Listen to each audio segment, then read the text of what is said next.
Hey guys, remember me? It's Spencer from My Tennessee Home Solution. We're going to quickly tackle today a common question that I've heard and one that actually is a little bit easier of an answer than it looks on the surface. So the question is, how much do I lose selling my house as is?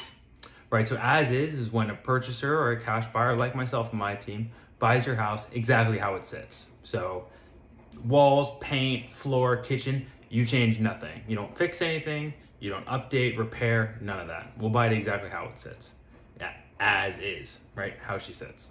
Now, a lot of people go, well, am I gonna lose money? How much does that cost me? And I can't speak for other teams and how they put together their process, but here we cover all the closing costs. So selling your house, especially too, right? I had a lot of frustrations moving around a lot in the Army. I'll tell you, selling your house should be simple and easy. So we'll cover all the closing costs. We'll take care of all the heavy lifting. We'll coordinate with title. We'll take care of all that, right? So the big question then remains, hey, how much do I lose? And so what I always tell homeowners is we should look at this as a collective. So let's say the house needs between some updates, repair, and renovations, let's say $25,000 to $30,000, right? Now, as a cash buyer, I have a team that we use to do all of our projects, right? You guys know I'm Army. Our project manager, he's actually Navy, and don't worry, I do hold that against him. But we can likely get the work done for cheaper because we can control material costs. We've done it a million times, and we have our own teams. Now, it's also easier, right? Because since I have a team already, I just give them a call. Where if a homeowner was to do that work, even cost aside, right? You're gonna first have to find a general contractor or a bunch of subcontractors or both, depending on the project. You'll have to make sure permits are good. You're using licensed and insured teams. If there's inspections needed by the county, right? There's a bunch of stuff, and not saying you can't handle it. I know a lot of folks who can do it all themselves, but it is something you should think about before you take it on.